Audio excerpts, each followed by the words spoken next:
Hello, and welcome to Mutual Exchange Radio, a project of the Center for a Stateless Society.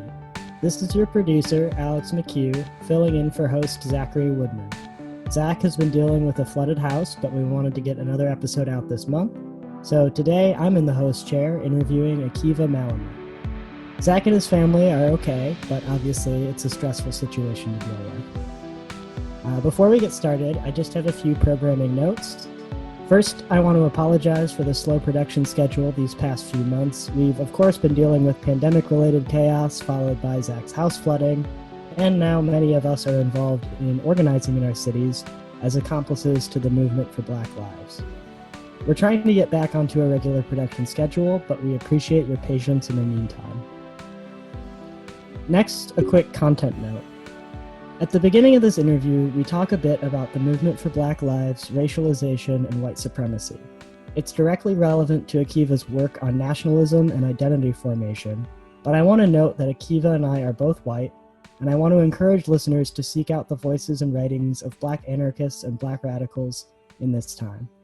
There are a few essays and manuscripts in the show notes that I would recommend, including the work of William C. Anderson and Mariam Kaba, who are both Black radicals worth reading. Finally, an update on podcast merch. We're planning on releasing new Mutual Exchange Radio merchandise in the fall, and I want to give a shout out to everyone who responded to our poll on Patreon. It was really helpful in deciding what items we're going to stock. So all Patreon supporters will get one piece of merch for free when we release the lineup, and it looks like coffee cups were the most in demand. Before the merch is finalized, we're also updating the Mutual Exchange Radio logo, so look out for a newer, slicker logo towards the end of the summer, and a whole new line of swag shortly after that. With all that out of the way, let me introduce today's guest. So today, our guest is Akiva Malamet, and he's an incoming MA student in philosophy and a member of the Interdisciplinary Program in Political and Legal Thought at Queen's University, Kingston. He's also a Frédéric Bastiat Fellow in Political Economy and Public Policy with the Mercatus Center at George Mason University. He's written for Liberal Currents, Libertarianism.org, and other publications.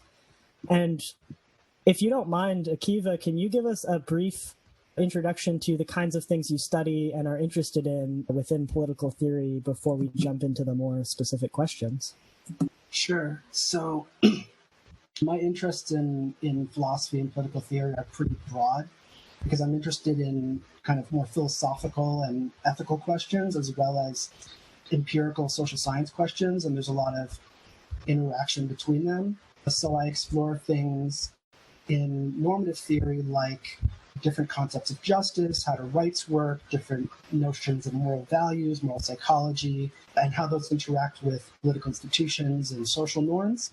But I'm also interested in kind of the structures of social order and social theory. And so I'm also interested in things like social epistemology, social construction, the evolution of culture, things in that kind of area. And there's a lot of overlap between those different pieces.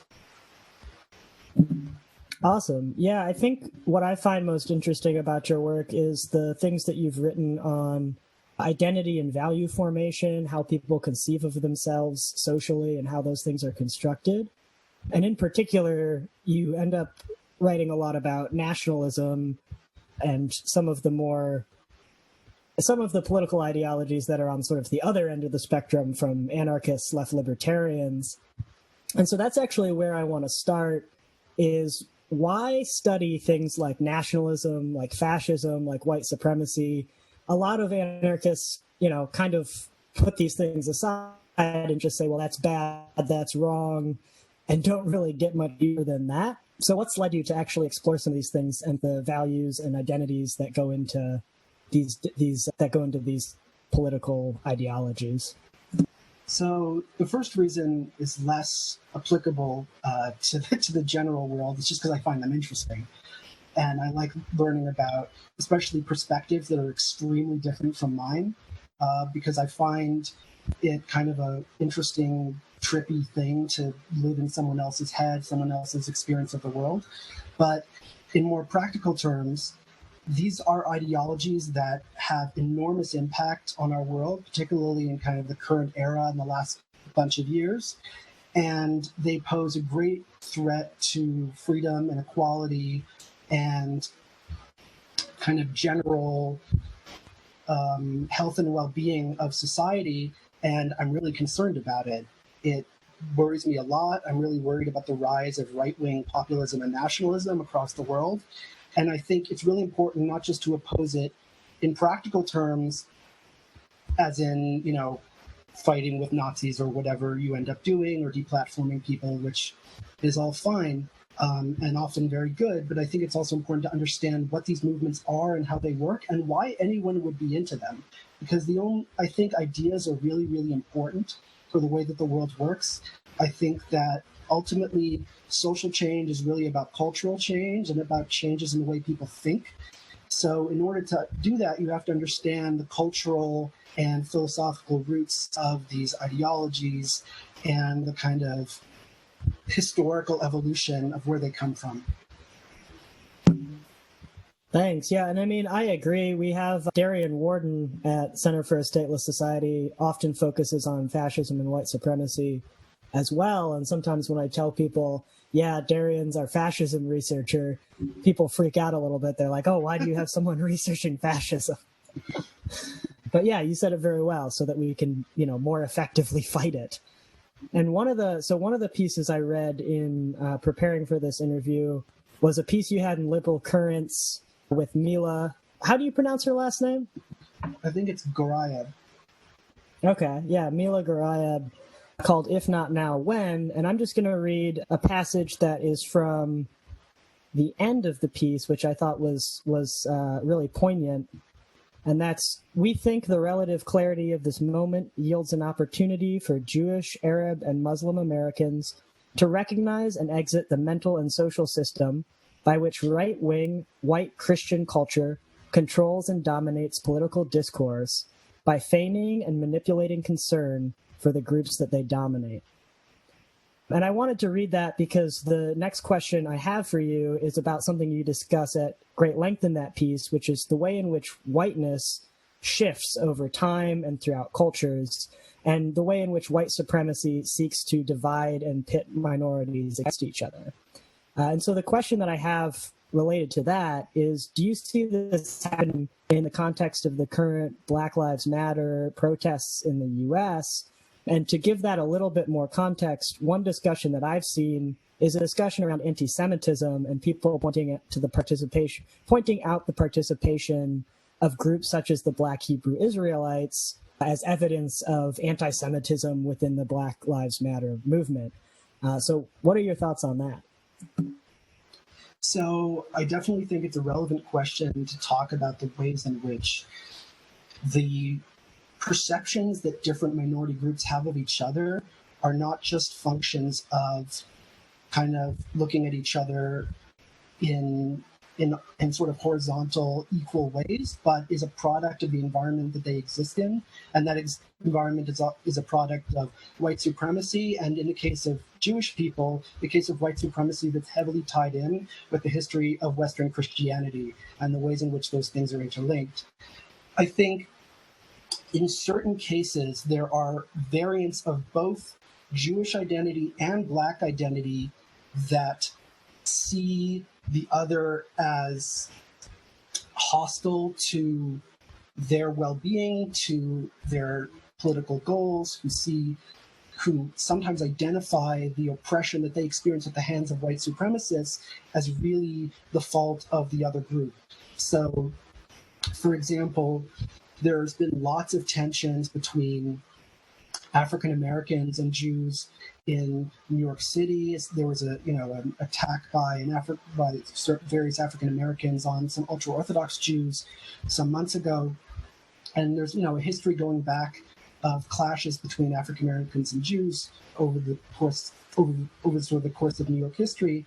I don't think this is the majority of either the African American or Jewish community, but it's reflective of certain kinds of beliefs that some people have that are misplaced. And I think that has to do with the notion of Jews as a kind of white elite, and not just a kind of white elite that is contributing to kind of the superstructure of oppression and white supremacy, but ties into longer historical stereotypes about Jews as elites, manipulators of society, that then become part of Black discourse about their own oppression. So kind of inadvertently, they end up using discourse that white supremacists use about Jews in order to talk about Black oppression. And all that does is, A, misidentifies the source of Black oppression, and B, reinforces like very extremely unnecessary and tragic divides between the communities. I think the same thing is true on the part of Jewish people,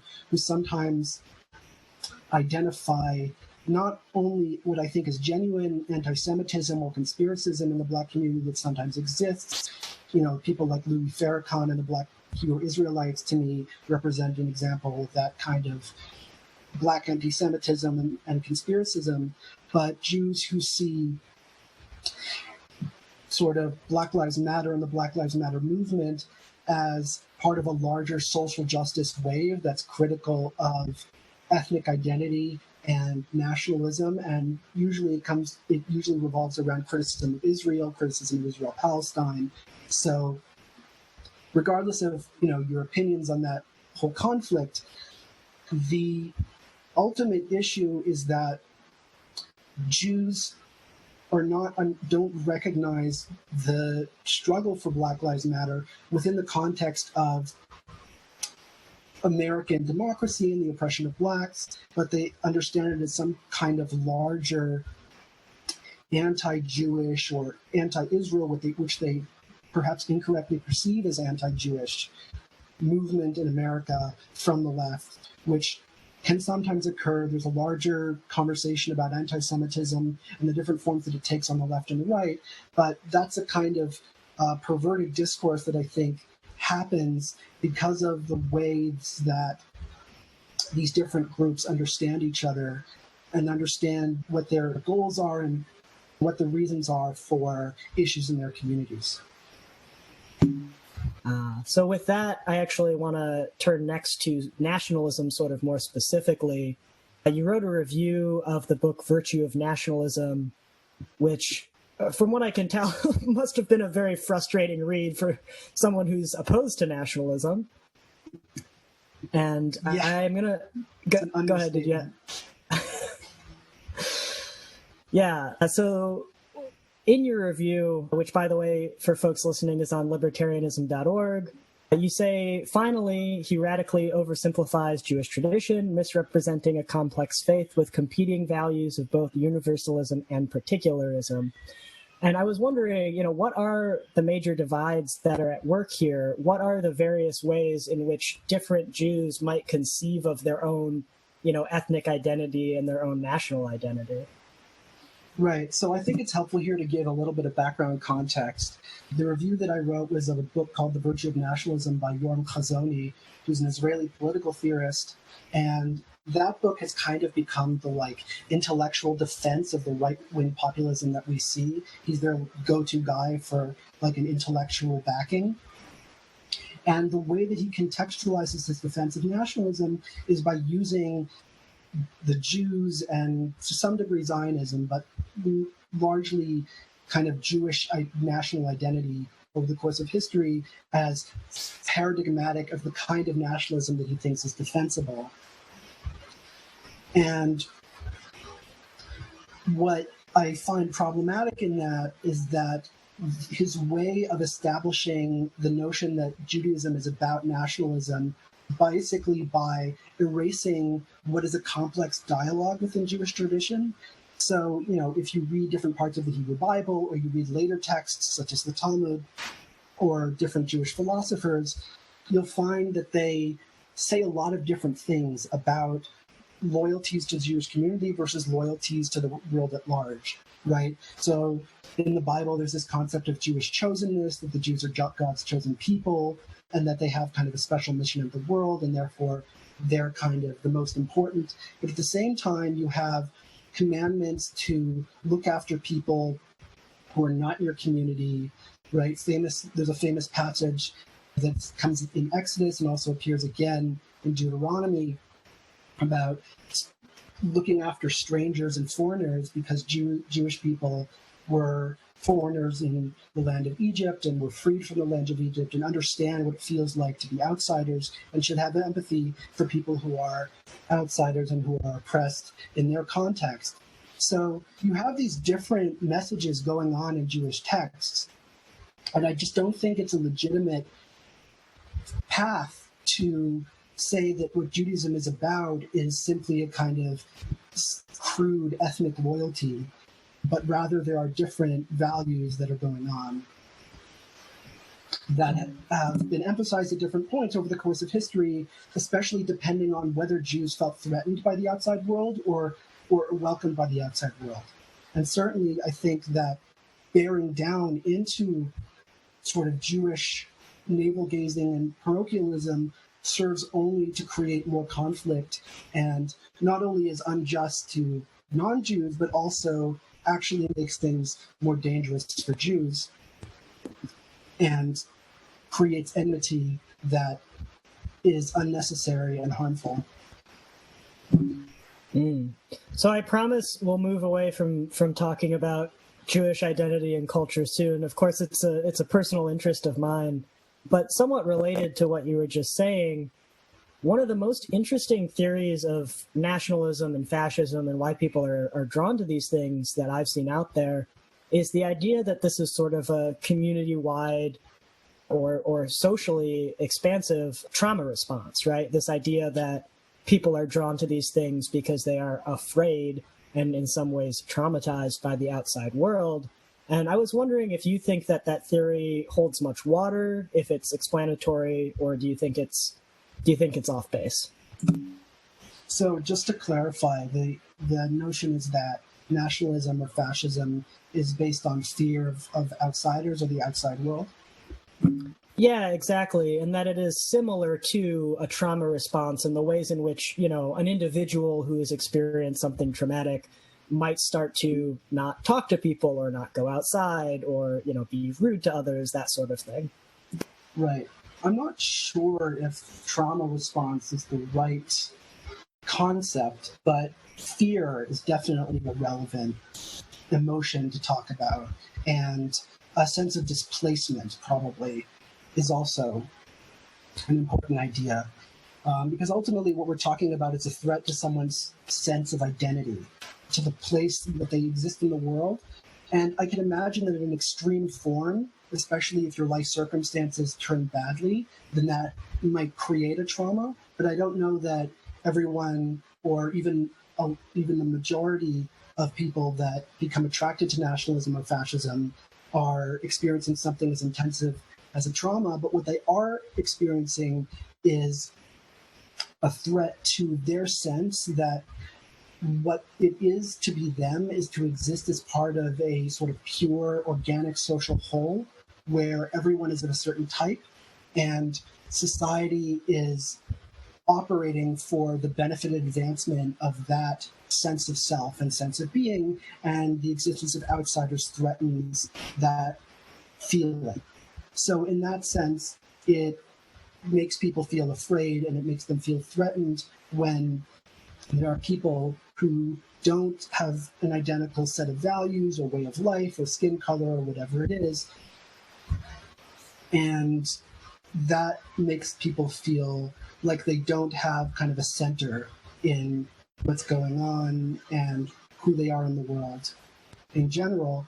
And this is sort of a larger topic. I have an essay at Liberal Currents talking about the rise of nationalism, populism, the alt-right, where I try to argue that it's really a rebellion against modernity. It's a rebellion against the notion of things being very diverse, of cosmopolitanism, and of things kind of transforming, culture transforming very rapidly and evolving.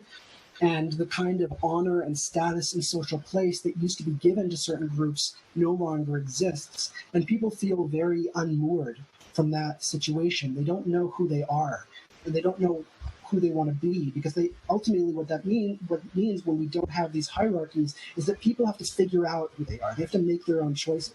It's not like, well, I'm a white Christian and society's oriented around that, so I know what the hell I'm doing in my life.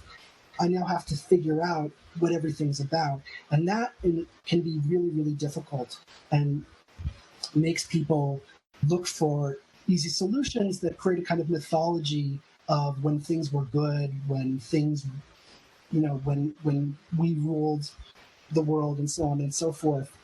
So it's definitely a response to people feeling like they're out of place in their cultural context. That actually makes a lot of sense. Thanks for digging into that with me. Sure.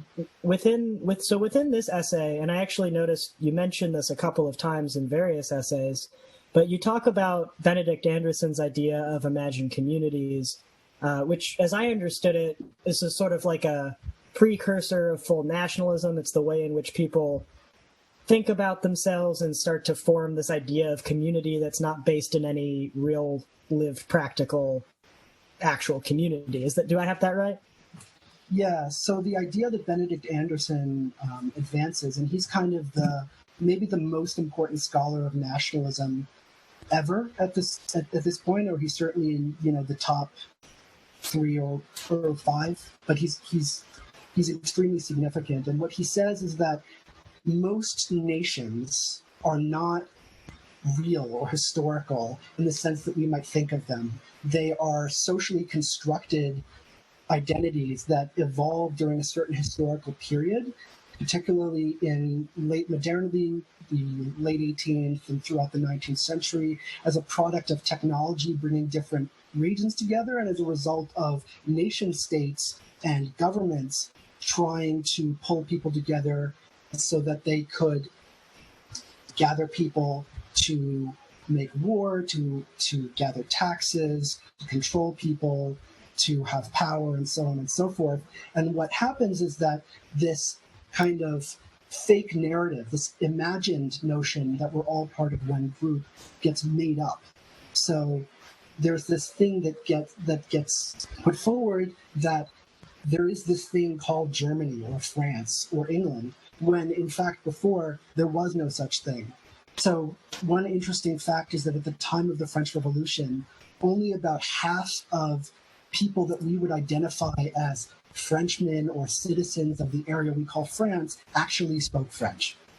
They spoke Spanish or English or German or Catalan or all kinds of other things, or various kinds of French dialects that were significantly different from French. And the notion that all French people speak a specific language has to do with the construction of things like public schooling and forcing kids to go to public schools, has to do with making certain publications and state documents be published in those things, and then the people that interact with the state then have to operate through that language, and so on and so forth. And then there's a whole host of other concepts in terms of symbols and historical events and leadership that the state tries to make sacred and sort of manipulates people into feeling like they're part of a single group, when in fact people are part of a diversity of groups and a diversity of commitments.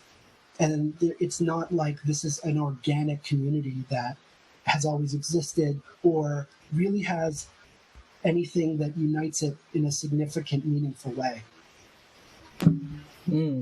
Yeah, thanks for that explanation. And I'm really glad you brought up France, because I was going to, if you didn't, as sort of the main example of this happening, that one of the first examples of this happening in a really dedicated way. And I think the other interesting example is Turkey, where you had Mustafa Kemal Ataturk form the country sort of wholesale and literally looked at what happened in France and said, okay, let's do that. We need a nation state. And then did that largely through force. So yeah, just want to shout out Turkey as one of those. And so in both of these cases, right, we're talking about Zionism a sort of... as well, I should mention. Oh, yeah. It's also based on that stuff. So a lot of the Zionist thinkers take their influence from the notion of a constructive nationalism, especially based around ethnicity, that emerged in the 19th century. And you can see references to that in Herzl's writings, in the writings of Zev Jabotinsky, who's the hero of the Israeli right, lots of other people. And so in the case of France and in the case of Turkey, these are definitely what I would call top-down nationalisms. And in this essay, you talk a little bit about the difference between top-down and bottom-up nationalisms. And that's something I was not really familiar with before reading this, the idea that there are bottom-up nationalisms as well. And so the question I have for you right now is, do you think bottom-up nationalism is as dangerous as top-down nationalism, or do you think that there's some sort of qualitative difference between the two? So the notion of bottom-up nationalism refers to the idea that in order for something to take hold, it's not sufficient just for states to try and impose it on people, but there have to be things that evolve within the culture that make people feel united on some sort of organic sense, even if it's artificial and constructed in some way. So one of the things that Anderson talks about is that what made it a lot easier for states to construct these narratives of national identity was the growth of technology. So prior to things like national newspapers or telegraphs or railroads, people in different parts of a geographical area really didn't feel connected to each other because they didn't know anything about each other.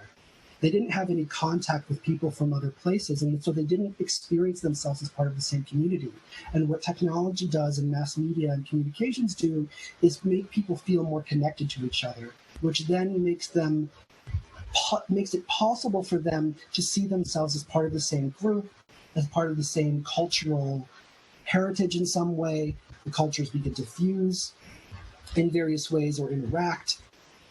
And that can go in lots of different directions, because the growth of technology can also lead to transnational solidarity, right? So we also see the growth of the concept of human rights with the growth of technology, because people learn how to empathize with people who aren't like them. But at the same time, we also see the growth of nationalism, where people decide that there are people who are part of their larger region that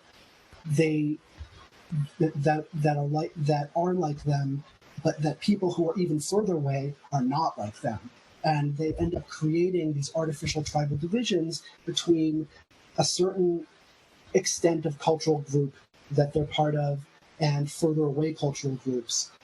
And obviously the emergence of the state makes it so that there is a push towards populations understanding people who are different from them in tribalistic terms rather than in universal ones. And so it's kind of an interactive process. Yeah, and I thought it was interesting, and this sort of echoes what you were saying about nationalism, fascism, etc., as a rejection of modernity. I thought it was interesting the opposition that you drew between Pizzoni's concept of value formation and the idea that it's always contextual within a community and it's about community self-determination and things like that, and this sort of universal human rights approach that says, no, there are objectively correct things, and some of these values can be universalized. And so I'm going to actually hop in and take interviewer privilege here to ask you a very, very silly question.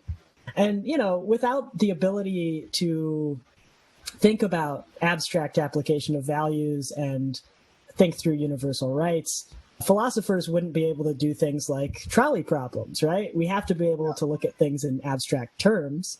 And so this is a trolley problem that someone posed to me recently, which is that, okay, your best friend in the world is tied to the tracks and about to be hit with the trolley. There's no way for you to turn the trolley. You simply have a lever which controls which song is playing as this happens, and your options are All Star by Smash Mouth or a random anime title track. Which do you choose? I think I'm tempted to go with the random anime, because the kind of high-pitched, annoying pop of anime kind of adds to the weird, like, existential insanity of the trolley situation. So it kind of reminds me of I don't know if you've seen The Good Place, but there's an episode of The Good Place where the characters are trying to teach. So the thesis of The Good Place, for those who haven't seen it, is that there are these humans that are in the afterlife, and they end up in the situation where they have to get the help from this demon, and they're trying to teach the demon how to be good and what morality is. And so they explain the trolley problem to him, and then he creates a situation where they're literally in a trolley having to make a choice, and he just gleefully keeps making the trolley run over people and causing them to freak out. So I can kind of imagine like a really annoying anime track playing in the background of that scene. Well, you answered differently than everyone in my household. We all agreed that All Star by Smash Mouth was the appropriate track. But okay, yeah, so I think it's really interesting to think about questions like, when is morality solely contextual? When is it when is it something that you can universalize? And the idea, I guess, that I'm getting at here is most moral questions fall into both categories to some extent, right? Like, context matters, but there are also things that you can universalize from those contexts. And so go ahead. No, just agreeing. Like, they're both of those dimensions. Yeah, and so you actually write and think and study. You actually write about postmodernism a lot. And I think one of the big misconceptions about postmodernism is the idea that it claims, oh no, things are only contextual. There's no way to actually draw abstract values out of the context that you have. Right. And so, do you want to just say something real quick about postmodernism and how it conceives of value formation and whether or not we can universalize values? Right. So it helps to start by explaining what postmodernism is, and people who want more detail on that can look up my postmodernism article at libertarianism.org. But a basic notion of postmodernism is that it's a form of skepticism about the foundations of a worldview. It questions whether the suppositions you have, the building blocks of what is, really are that way.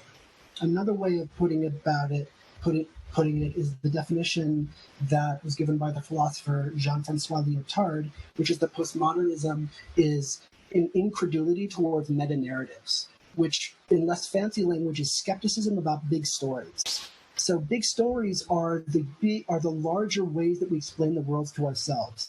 It could be scientific or religious or political or moral. And postmodernism basically just says, well, how do we know that what you're saying really applies everywhere and in an absolute sense? Maybe it's just a conception that you have based on your subjective perspective. So the problem that you always have once you accept kind of a postmodern epistemology is, how do you know that it's not just your subjective perspective? How can you meaningfully invest in and enforce anything, and in particular moral values? So the way that I try to talk about this, particularly in my article, is the question of subjectivity doesn't necessarily mean that it is impossible to make a decision about a worldview. What you always have to do is look at what kinds of stories are available to you, what kinds of explanations and values and combinations of those things are presented to you and seem to make sense in the most coherent, cohesive way, such that they answer the kinds of problems that people are concerned about. So if you think about the issue of morality, what is morality about, right? It's about how to treat other people. It's about how to interact with them, how to respect them, how to care about them, how to give them their just desserts, all those kinds of things.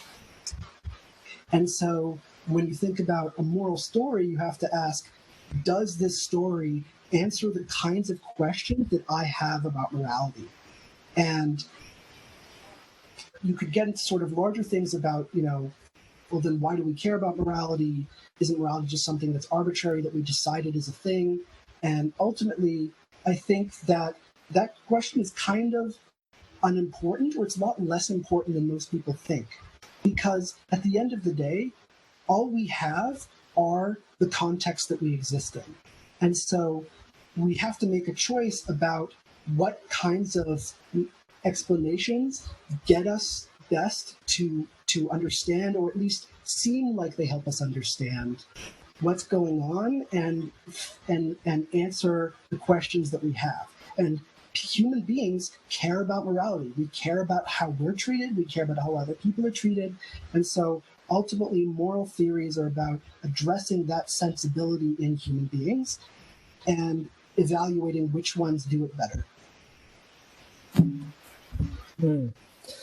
Yeah, and so just now in talking about meta-narratives and skepticism towards meta-narratives, you mentioned science as one of those narratives that might exist and shape our worldview and get us into trouble. And specifically in this essay, you talk about expert failure as, one of the problems that springs up when you make science a totalizing meta-narrative. So I'm wondering, do you have any particular examples about expert failure and how dangerous it can be? And is there anything else that you want to say about this idea of, putting our trust in the experts and the dangers that might lurk behind that? Right. So I think the idea of expert failure is a notion that, anarchists, left libertarians, other kinds of anti-authoritarian people will kind of intuitively get, right? Which is that there's a person who set themselves up as the human who knows what the answer to all the social problems are, and are assuming a great deal of knowledge and authority about what the problems are and how to resolve them. And what postmodernism does is simply question, because of the issue of subjectivity, because of the limitations on what people can know about the world and can cognize and pull together, whether that is epistemically possible. And I don't think it is, and postmodernism certainly doesn't think it is. So what happens is when people assume too much power and too much intellectual authority about social problems and how to fix them, they end up resulting in tyrannical systems where they decide they know better for other people and managing their lives. Or even if it's unintended, they mismanage the kinds of local organic relationships that different communities have that are not knowable to some bureaucrat or politician in a political space. So there are a lot of examples in what a lot of anarchists are familiar with, which is James C. Scott's Seeing Like a State, which is all about how there is a kind of worldview or viewpoint of being a state or being an agent of the state, which has to do with this kind of top-down management and attempt to scientifically control and plan a dynamic, complex social world. And you can see examples of that when we're talking about authoritarian forms of communism, when we're talking about national states and nationalism and militarism, and the way that militarism tries to coordinate society and put everyone into a box for some, one unified purpose, and the harms that causes and the violence that causes. We also see it when states try to create other states or impose states or political orders around the world. So U.S. imperialism and pretty much every intervention that certainly the U.S. and many other countries have made are good examples of this, where they try to alter, construct, manipulate governments around the world without any reference to the organic communities and cultures that exist in those places and the legitimacy or relationship that those communities actually have with the authorities. And this was extremely clear in the failures of places like Iraq, Afghanistan, Libya, all of which were utter failures to sort of artificially install these constructed regimes through U.S. officials and had very little connection to the social structures, the tribal affiliations, the religious connections, the local communities that actually exist in those places.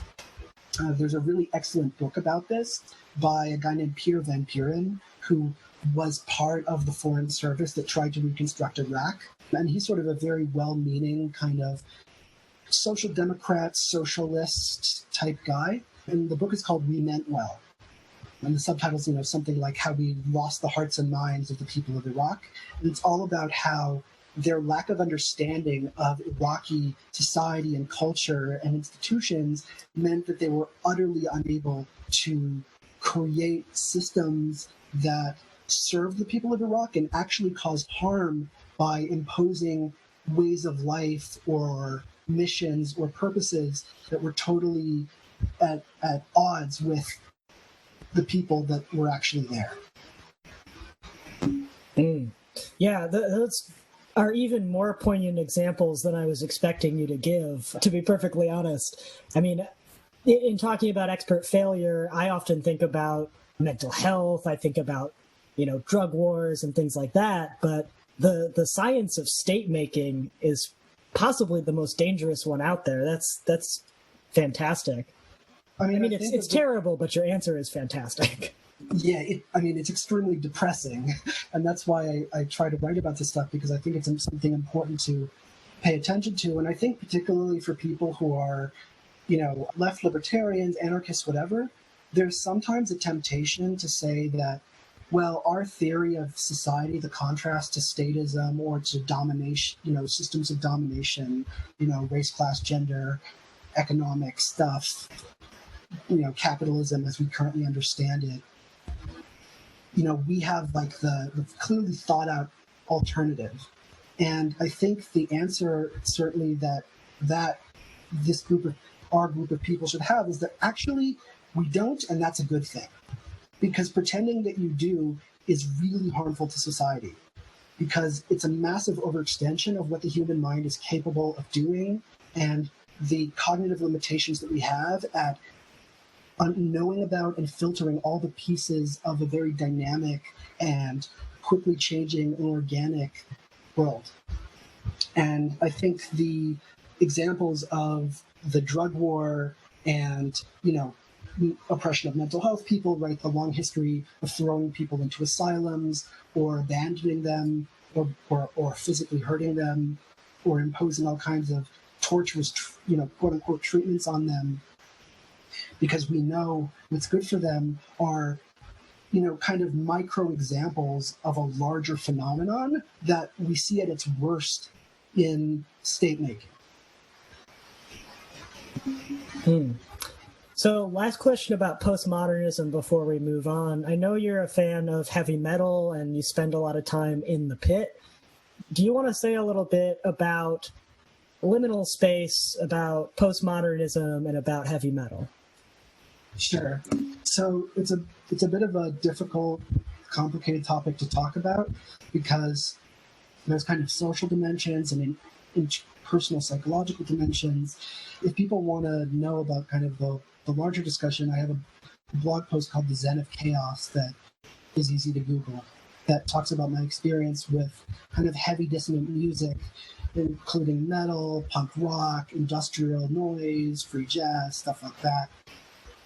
So the idea is that, at least in my experience, there is a certain amount of kind of power and control and cagedness that exists from having to be a person and have an identity and exist in any particular way. And that creates a lot of anxiety and psychic pressure about who am I, how do I exist, what does it mean to be me, how do I relate to myself, and then who am I to other people, what is this persona that I've constructed, for other people, and what does that mean? What does it mean? Who is the me that interacts with them versus the me that might be really me? Who is the really me? There's all these kinds of ideas about ourselves that we create because we're, being human is to be self-aware. And that puts a lot of anxiety and psychic pressure. So for me, what really extreme intense music does is just break that up a bit. It kind of tears apart a lot of the anxiety and psychology of feeling limited by my self-awareness, by my physical body. And the combination of really intense dissonant music with mosh pits where people are kind of, bumping into each other, slamming against each other, bouncing off, running around in ways that are, certainly have a certain intense, somewhat violent quality, but are fundamentally cooperative and anarchist. And, there are norms in punk and metal shows of if you fall down in the pit, people are going to pull you back up. And that's just a consistent thing that I've experienced every time. But the idea is that intensity of being physically kind of broken apart, slammed into, detaching from that, and then the sonic experience of that combined is a kind of liberation internally as well as socially, because you don't have to perform for yourself and you don't have to perform for anyone else. All right. Yeah, thanks for getting into that. I find it very interesting as someone who doesn't quite enjoy heavy metal so much. I like dissonant things, but maybe not as dissonant as you do. So it's always interesting to hear why people are so attracted to that kind of music and what you get out of it, Right. I mean, I think different people get different things, but it's certainly the experience that I've had, and I think probably some other people as well. All right. I want to turn now to a recent essay you had out. This is also in Liberal Currents. And for listeners, I just want to let you know we are going to put these essays in the show notes, so you will be able to read them and reference what we're talking about here. But you had a recent essay called Fearing Ourselves, Dignity and Disgust in a Pandemic. Before I jump into my questions, would you mind just summarizing the thesis of that essay? Sure. So the essay is about why the COVID-19 pandemic has resulted in so much racism and xenophobia against people from Asia in different parts of the world, and what that means, and why the emergence of a disease would create that kind of tribal xenophobic reaction. And my thesis is that our cultural conception of what it means to be a person is to be dignified. And what it means to be dignified is to be sort of elevated, uplifted, and sort of normatively and ontologically, which means like in our being, separate from the natural world. We are animals, but we have the sensibility of feeling like we're more than just being animals. And things that make us feel more animalistic and more capable of being affected by nature make us feel uncomfortable and uneasy. So disease is an example of that. When it's hard for us to deal with disease, when we can be affected by disease, it conflicts with our sense of self, of being above the natural world. And so what we do is we transfer that anxiety to external outgroups. It's not that I got the disease because I'm an animal and I'm a physical natural being that happens. I might be self-aware, but I'm still part of nature. It must be because these other people who are tainted somehow are transferring it to me and corrupting my sense of elevation and dignity and kind of removal from the natural world. And what happens is that in order to enforce that, there's a rhetoric within. First of all, racism and xenophobia occur, but to reinforce that, there's a process of dehumanization where people who are not part of, your racial, ethnic, religious group are seen as being diseased, unhygienic, unclean, carriers of disease, and and so on and so forth, in order to solidify the notion that they're not really like us. They are lesser than, and they are sort of inherently carriers of this kind of degradation. And so what happens, because we feel like our dignity is violated, is that we have a counter-reaction of disgust. We feel a kind of pollution and sense of grossness, like these people are invading our space, and that they are, somehow unclean. And there becomes an issue then, because dignity is an important value, because dignity also is about how we show respect to people, right? Because the notion of dignity is about saying that you're not just an object, you are a being that's worthy of recognition and respect, and we should take you seriously, right? And I think it's kind of the intuition that guides the opposition to domination and control and power relations, but it's also the intuition that can have a counter reaction when we feel like our sense of elevation is violated.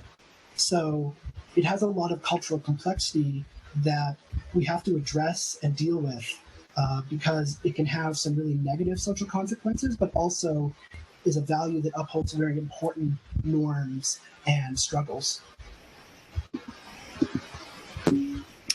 I also think one of the reasons that dignity often results in disgust is because we separate ourselves so much from the animal world.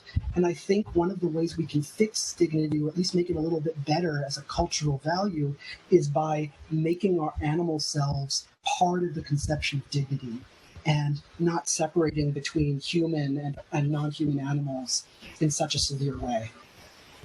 And that's something that in the essay I mentioned is a discussion that the philosopher Martha Nussbaum has in her book about dignity and disgust, which is called Hiding from Humanity. That's one I in reading through your essays, that's one I definitely want to pick up and read, because it sounds very interesting. And I know you end up disagreeing with her in the essay, right? Well, the thing is I'm very sympathetic to her account, but there are elements of her argument that I think it's less that I'm against them, as these are potential intellectual problems that I see and need to be thought about. And it's kind of a call to think about them. Can you give us an example? Right. So Nussbaum argues that there are certain emotions that are reasonable, and because kind of to kind of build it back, right? Emotions and feelings serve as the background for our values, right? We have a certain sense about something, and then we try to formalize it as a certain kind of commitment or principle or value. And she thinks there are certain feelings that then back up values that are acceptable and not and good justifications for kind of norms and laws and institutions, and ones that are not acceptable.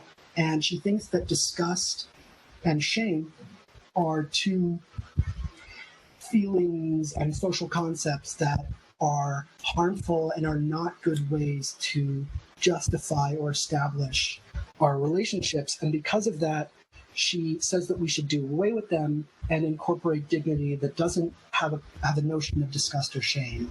The issue is that I think it's a little bit philosophically difficult to have a concept without its antonym, right? Without its opposite, because you need a point of contrast just as a kind of basic feature of defining what that thing is and making choices, right? So like we feel good.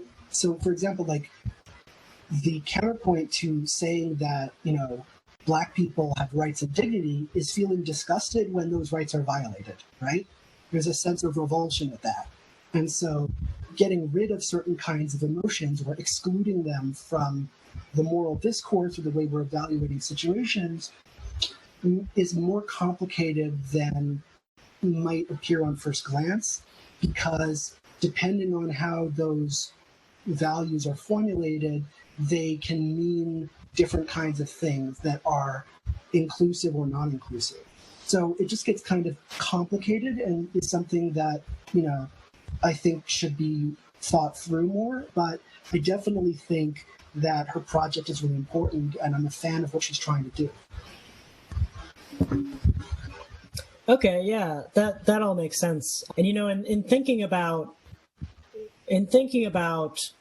trying to cut out certain kinds of emotions, one of the things I often run into when I'm talking to more liberal folks, right, and I'm fairly far left, and would sometimes describe myself as an insurrectionary. And so I sometimes have conversations with more liberal folks who think that, rage and anger and things like that are sort of useless in terms of how they are useless in society and political discourse.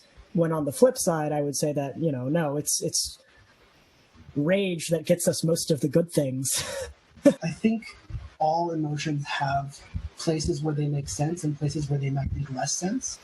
Like, it's certainly true that rage is what fuels fights for justice and liberation, right? But it's also true that rage can make it hard for people to dialogue with each other, to communicate, for different kinds of bridges to be built, things like that. And so it's really about evaluating whether not just that you have this feeling, but how is this feeling applied, and what are the implications of labeling certain people or certain situations, well, not labeling, but kind of viewing them through the lens of rage.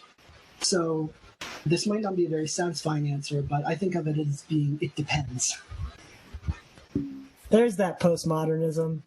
Yeah, but also you might expect this because I'm sort of more of a wishy-washy person on anarchism, right? I usually call myself anarcho-friendly or anarcho-curious because I'm agnostic about whether certain anarchist institutions would work out, because I just have no idea. But I'm convinced that anarchists are at least right in a moral, principled sense. So that's actually a great segue. I want to start talking about, this is your most recent piece, I believe, looking at libertarian and leftist conceptions of power and equality. Yeah. Yeah, and so I thought you did a very good job of breaking these things down, which makes sense, given that you're someone caught between this anarchist mode of thinking and this liberal mode of thinking. Yeah. And so the first thing that I wanted to ask you to do is just explain this means of predation. You talk about the means of predation versus the means of production as being, the site of power in society. Can you just give us a quick explanation of what that means? Sure. So I'm sure many listeners are familiar with the idea of means of production, right? This is something that many kind of anarchists and socialist thinkers have talked about, who controls and owns resources. And there's various theories. You see it in Marxism, you also see it in social anarchism, that the control of certain resources creates exclusivism, monopoly, ability to dominate, and so on and so forth. And what I want to call attention to, especially to statist people on the left, rather than social anarchists, but it might also be relevant to social anarchists, is that means of production are not always as important as questions of means of predation. And what I mean by means of predation is the state and who controls the state, and who's in charge of monopolistic violent entities. Right? So obviously there are many harms that businesses and corporations do, and I have many complaints about, contemporary capitalism. But in terms of the ability to affect different situations, a lot of that has to do with the way that those entities interact with the state, the privileges that the state gives them, the lobbying that occurs, and so on and so forth, the corruption of, fairness and justice in institutions on behalf of different, interests. And it's not sufficient to pay attention just to who controls resources, but what kinds of power can they actually exert based on control of those resources. And I think that control over violence is ultimately a far more significant question than simply control over certain economic goods and services, which in certain kinds of contexts are not a big deal if they are serving the community or if they are productive and are helping, consumers or whatever. So, in a freed market, I don't have a big problem with people having particular control of particular amounts of resources, but I do have a problem with the way that they're able to gain privilege and hierarchical control because of the monopoly that the state, which is a predatory, inherently predatory institution, will grant them.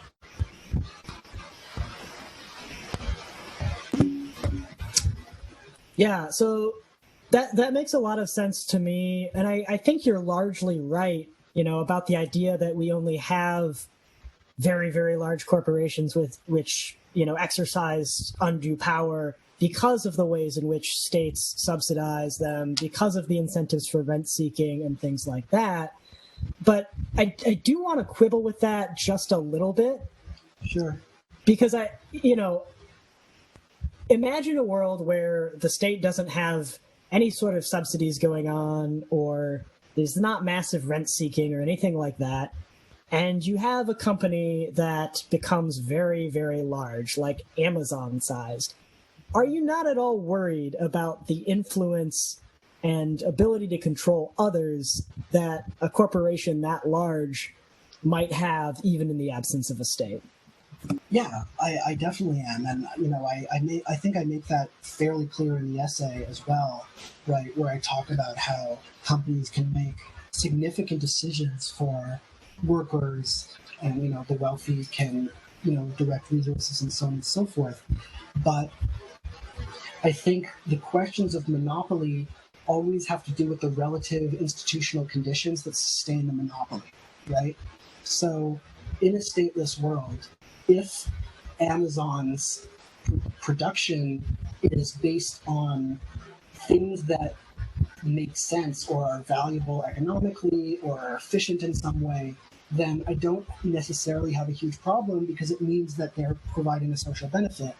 But if it's because there's some kind of non-state situation or form of domination that they're exploiting, then that's an issue. And even if they provide benefits, large systems are always going to be fraught with the problem of, one actor having more power than other actors. I think the problem is that we just don't live in a perfect world, and any society that exists ever is going to need large organizations in order to coordinate different kinds of goals and resources. Okay, I mean, I think that's an answer that I'm happy with. I'm still probably a little more worried than you are about, a large corporation springing up or something like that. But that definitely makes sense to me. It's a hard question because, large organizations and organizations with power and control in a space obviously are something to be concerned about if you care about liberty, equality, and non-domination. But you also have to think about the kind of balance of institutions and different trade-offs that exist. Yeah. And so sort of related to this, you talk a little bit about the idea of privilege in this essay. And one issue that I've always had with the conception of privilege that most folks on the left have is that it puts the emphasis in the wrong spot, right? The problem is not that, certain people or certain groups have X, Y, and Z, like access to resources, clean water, etc. To me, the problem is that other people don't. And I often refer to this as the bread and roses approach to anarchism, referencing the quote by Rose Schneiderman, who is a labor organizer, which says, we're not just fighting for bread, we're fighting for bread and roses.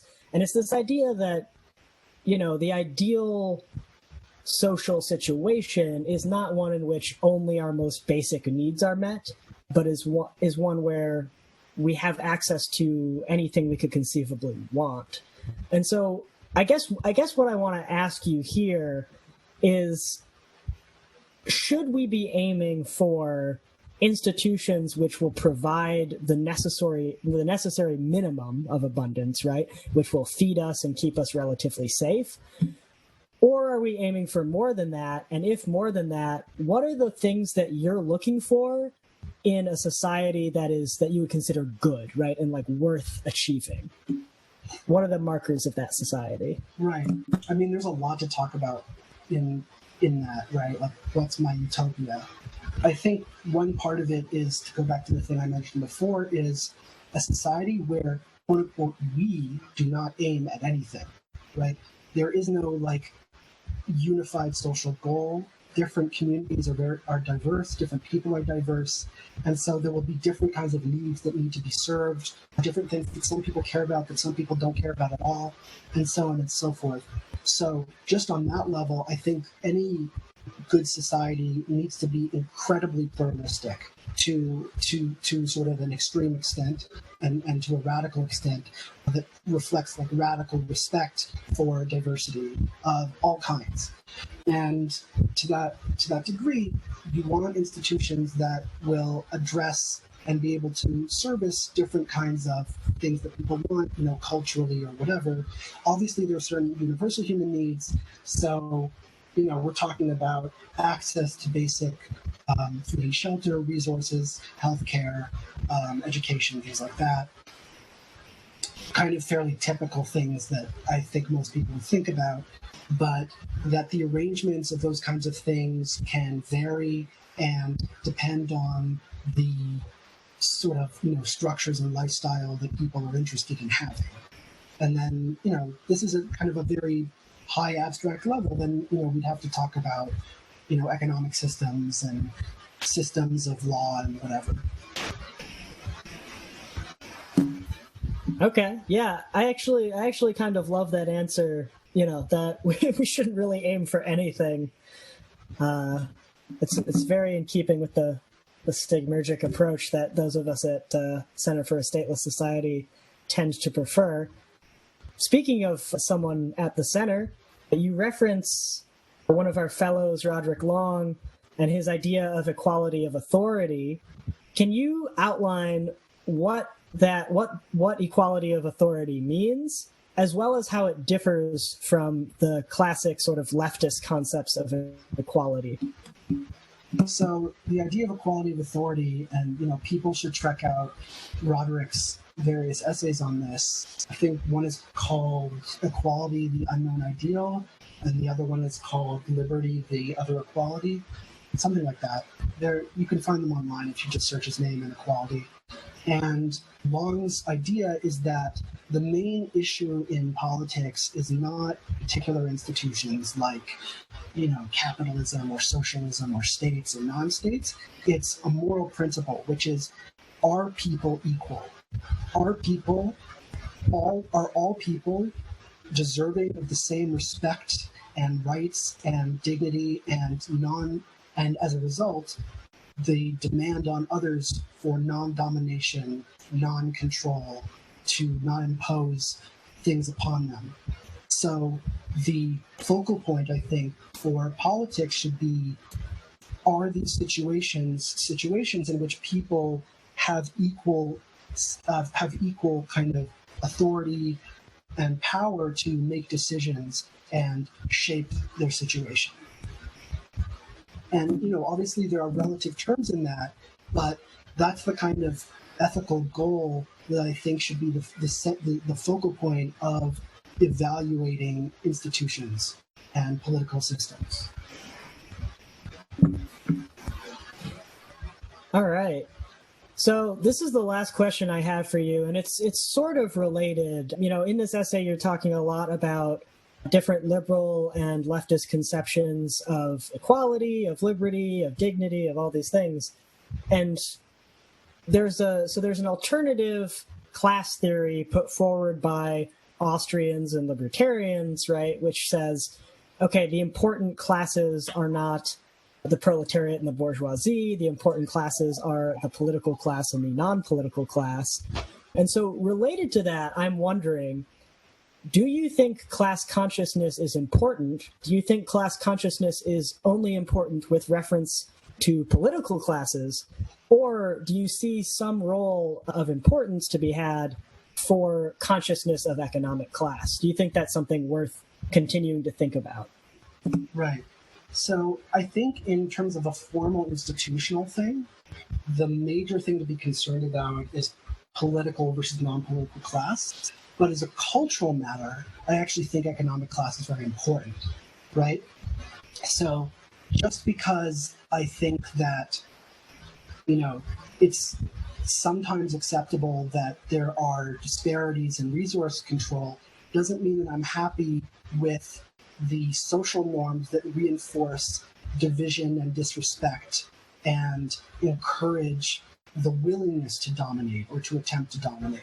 And so in that sense, I think that diminishing sort of class culture is very important. And I realize that might be a challenge in a situation where there is inequality of some kind, but I think the question is then, are there norms that can coexist with certain kinds of inequalities that will allow people to view people who have less than them in terms of resources with respect? All right. So I might have to think about that a lot more because, I've gotten much more aware of class consciousness and interested in it lately. And it's always good to have that, liberal libertarian counterpoint going through my brain as well. So thank you for that. And, thank you for this whole interview. I think we touched on a lot of different subjects here. Yeah. I mean, as you said at the beginning, your interests in political theory and philosophy are widespread. And with that said, I just want to ask, is there anything else that you want to make sure our listeners know about your work? Is there anything else that you want to make sure gets said during this interview before we close it out? I think it's really important that when we talk about social and political questions, we are very conscious of the different dimensions of those issues, because there often is a tendency in different circles to be reductive about them. So some people reduce everything to economics, or some people reduce everything to culture. And I think both of those are mistakes, because human society is multidimensional. And I think that's a really important thing to question and talk about, and I think hopefully is something I've stressed over the course of our conversation. And the other thing is to recognize how different narratives can both widen our ability to understand the world and also constrain them, and to try to think about the narratives that we have in front of us. Obviously, this can sound kind of preachy, like I am aware of all my narratives and you people don't see what's going on, but I think it's more about myself and all of us working together to try and break out of whatever, prison we're inside of. Because Michel Foucault was right that pretty much everything in some form is a prison and can be a form of control. And the most powerful prison of all is what goes on in our heads. All right. Well, thank you again for coming on Mutual Exchange Radio and for, I guess, leaving us with this very sad notion that we're all in prison still. Unfortunately, but I think there are ways to get out of it. Well, yeah, thanks again, and we'll all keep working on getting out of that prison in our heads. Thanks for listening, everyone, and special thanks to our associate producers, James Tuttle, DT, Jacob Tispkin, and Alex Gutowski. These folks support us with a pledge of $10 or more per month on Patreon.